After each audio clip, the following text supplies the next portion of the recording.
जीवन साथी से आप परेशान हैं, घर में रोज कलेश हो रहा है, आपको नहीं पता ये क्या वजह है। घर में रोज किसी न किसी छोटी से छोटी बात पर आप उससे झगड़ा कर रहे हैं। बात कभी कभी अपन घर छोड़कर जाने की बात आ जाती है, कभी कभी तलाक तक नौबत आ जाती है। ऐसा क्यों हो रहा है? हमारा मंगल, हमारे मंगल ही हैं जो हमारे घर में, हमारे मंगलिक कार्यों में, हमारे हमारे पति पत्नी के रिश्ते को सबसे ज्यादा जो प्रभावित करते हैं, एक शादीशुदा जीवन को जो सबसे ज्यादा प्रभावित करते हैं, वो मंगल ग्रह हैं।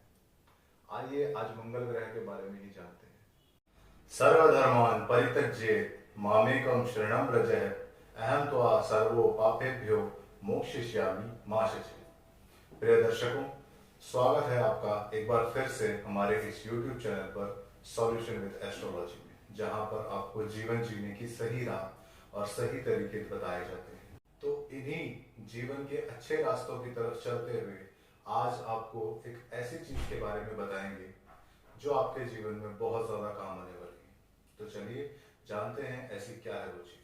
तो चलिए शुरू करते हैं। आज हम बात करेंगे मंगल ग्रह के बारे में। तो अपनी कुंडली उठाइए और उसमें देखिए कि आपके कौन से घर में मंगल ग्रह स्थापित है। कुंडली के जो भी 12 घर हैं उसमें ये देखिए कि कहां पर आपके मंगल ग्रह बैठे हुए हैं। अगर कुंडली के तीसरे घर में बैठे हैं, पांचवें घर में बैठे हैं, सातवें घर में बैठे हैं, जिस भी जगह बैठे हैं, आज आपको हर ग्रह का, हम हर घर का उसका प्रभाव बताएंगे कि मंगल ग्रह किस घर में बैठकर किस तरह के प्रभाव हमें देते हैं। शुरू करते हैं लग्न से। अगर किसी इंसान की कुंडली में या किसी जातक की कुंडली में मंगल ग्रह अगर उसके लग्न में बैठे हुए हैं तो इसका तात्पर्य यह है कि वह इंसान मांगलिक है।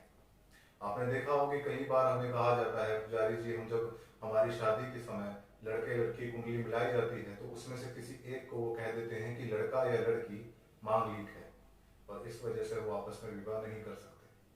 मांगलिक का तात्पर्य है कि मंगल, जब आपके लग्न में मंगल ग्रह बैठे हों, उस नक्षत्र में आपका जन्म होना। मंगल नक्षत्र या रोहिणी नक्षत्र से कहा जाता है, उस नक्षत्र में यदि आपका जन्म होता है तो आप मंगलिक कहलाते हैं। ध्यान देने वाली बात यह है कि अधिकतर लोग मंगल दोष को एक बुरी चीज समझते हैं। मंगल दोष एक मंगल दोष ना होकर मंगल योग है। कहा जाए कि हमारी कुंडली में मंगल दोष से हमारे साथ कुछ बुरा नहीं होगा, लेकिन अगर हम उसके विपरीत जाएंगे तब जाकर वो हमें बुरे प्रभाव देना शुरू करता है। लेकिन लोगों ने समय समय के तौर पर इसे एक दोष के रूप में लेना शुरू कर दिया है कि अगर किसी इंसान को मंगल दोष है तो उसे ऐसे उसका किसी ऐसे इंसान के साथ ही विवाह कर सकते हैं जो खुद भी मांगलिक हो, यानी कि दो मांगलिकों के बीच में ही विवाह संपन्न हो सकता है, अन्यथा नहीं हो सकता। या फिर उस इंसान का मंगल दोष उतारना चाहता है। अब लोग कहते हैं, कई बड़े पुजारी या कई पंडित जो हमारे आचार्य हैं वो कहते हैं कि 28 वर्ष के बाद मंगल दोष स्वतः ही खत्म होने लग जाता है। पर क्या ये पूर्ण रूप से खत्म हो जाता है? नहीं, ऐसा बिल्कुल नहीं।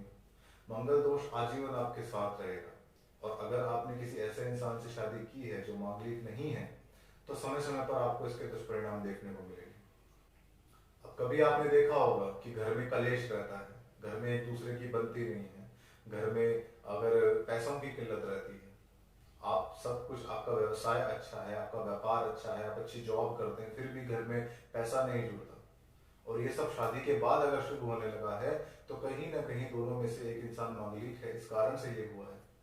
और ये जानते हुए भी अगर आपने उस इंसान से विवाह किया है तो आपको उसके परिणाम भुगतने पड़ेंगे।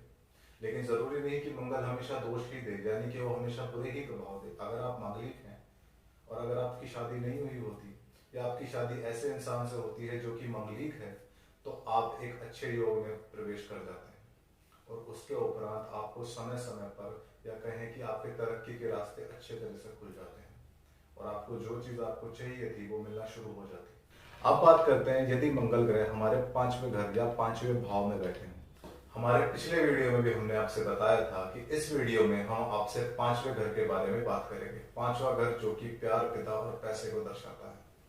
तो यदि आप मांगलिक हैं या यदि आप मांगलिक नहीं हैं लेकिन आपका जो मंगल है वो पांचवें घर में विद्यमान है और 10वें घर से उसकी दृष्टि शनि के ऊपर पड़ रही है, यानी कि शनि की दृष्टि अगर 10वें घर से 5वें घर में बैठे मंगल के ऊपर पड़ रही है तो प्यार, पिता और पैसा, इन तीनों में आपका कोई सानी नहीं है। यानी इन तीनों में आपको इतना धन, इतना प्यार और इतना पिता के साथ सम्मान मिलेगा जो आप सोच भी नहीं सकते। ऐसे योग वाले व्यक्तियों के लिए जरूरी यह हो जाता है कि वो हर मंगलवार को हनुमान जी का पाठ करें, यानी कि हनुमान चालीसा का पाठ करें, और हर सुबह पीपल के पेड़ को दूध चढ़ाएं। ऐसा करने से वो अपने पांचवें घर में जो उनका मंगल बैठा है उसे और अधिक प्रभावशाली बना सकते हैं। अगर आपका मंगल 10वें घर में बैठा है तो ऐसे लोग कंजूसी से बचते हैं, ऐसे लोगों में उदारता की भावना बनती है, ऐसे लोग कंजूस नहीं होते, वो लोगों पर पैसा देने में या लोगों को दान करने की प्रवृत्ति उनकी बहुत ज्यादा होती है। आप बात करते हैं किन लोगों को मंगल जो दोष लगता है उनसे बचना कैसे है। अब आपने देखा होगा कि कई लोग होते हैं जो हमारे पास आते हैं, वो कहते हैं कि जी गुरुजी हम मांगलिक हैं और हमारी शादी हो गई है और शादी के बाद हमें बहुत सारी परेशानियां हो रही हैं। कहा जाता है कि अगर दोनों में से अगर कोई एक मांगलिक है और उसका मांगलिक दोष नहीं उतरा हुआ तो उसके साथी की आयु कम हो जाती है, यानी कि उसकी मृत्यु की संभावनाएं बढ़ जाती है। पर ऐसा हर चीज में नहीं होता, हर तरह से ये चीज संभव नहीं है। कभी कभी ऐसा होता है कि मृत्यु तक बात आए, लेकिन ज्यादातर आपको परेशानियों का सामना करना जरूर पड़ सकता है।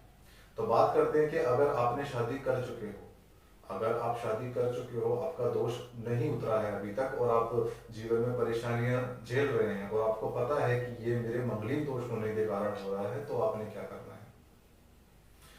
तो आपने रोज सोमवार, मंगलवार और शुक्रवार के दिन आपने चंदन का तिलक लगाना है। चंदन का तिलक अपने मस्तक पर लगाना है और उसके बाद ही घर से बाहर निकलना है।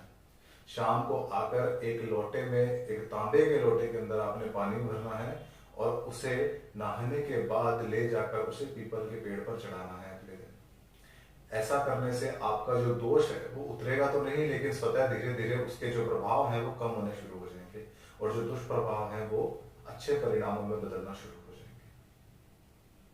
और यदि आपके साथ आपके जीवन साथी की नहीं बनती है, आप सोच रहे हैं कि किस तरीके से आप मंगलिक हैं या दोनों ही आप मंगलिक हो, उसके उपरांत भी आप दोनों में किसी भी तरह का योग नहीं बन पा रहा है, किसी भी तरीके से आपको परेशानी आ रही है, तब आपने क्या करना है? तब आपने हर मंगलवार को हनुमान चालीसा का पाठ करना है और हर शनिवार को एक काले कुत्ते को एक रोटी खिलानी है। सुबह जो हम घर में रोटी बनाते हैं उसकी पहली रोटी उस कुत्ते को खिलानी है। आप ऐसा कर सकते हैं कि सुबह उठकर खाना बनाएं, जो रोटी बनाएं उसे पहली रोटी को आप अलग रख दीजिए और जब बाहर निकलें तो उस काले कुत्ते को खिला दें। यदि वो कुत्ता आपकी रोटी नहीं खा रहा है तो एक बहुत बड़े संकट की संभावना है, अगर वो खा लेता है तो बहुत अच्छी बात है। तो इस तरीके से आप इन चीजों को अपनी जिंदगी में अपनाकर अपने मंगल को सही कर सकते हैं, अपने मंगल को शांत कर सकते हैं। और जिनका अगर पहले से शांत है, पहले से अच्छा है, तो उसे और प्रभावशाली बना सकते हैं। मंगल ग्रह ऐसे हैं जो हमारे मांगलिक काम में हमारे सहयोग देते हैं। किसी भी तरह के मांगलिक कार्य, सिर्फ शादी ही नहीं, गृह प्रवेश हुआ, किसी का विवाह हुआ, कोई हमने दुकान की स्थापना की, कोई घर बनाया, कोई किसी घर की नींव डाली, हर जगह अगर आपका मंगल अच्छा है तो आपको वहां पर अच्छे प्रभाव मिलेंगे। कभी कभी आपने देखा होगा कि जमीन खोदते हैं, हम नींव खोदते हैं और वहां से सांप निकलते हैं और कहा जाता है कि ये काल सर्प दोष में इस चीज को गिना जाता है, लेकिन ऐसा नहीं है। ये हमारे मंगल खराब होने की वजह से होता है। और अगर घर में आपके सांप निकला है तो यह एक बुरे संकेत जो आपको भविष्य में बहुत बुरे परिणाम दे सकते हैं। तो ऐसी चीजों से आपको बचना है। समय समय के साथ इन चीजों को अपनाते जाइए। जैसे जैसे आपके ग्रहों को शांत करना है उन चीजों को अपनाते जाइए, आप देखेंगे कि आप हर परेशानी से मुक्त हो चुके हैं।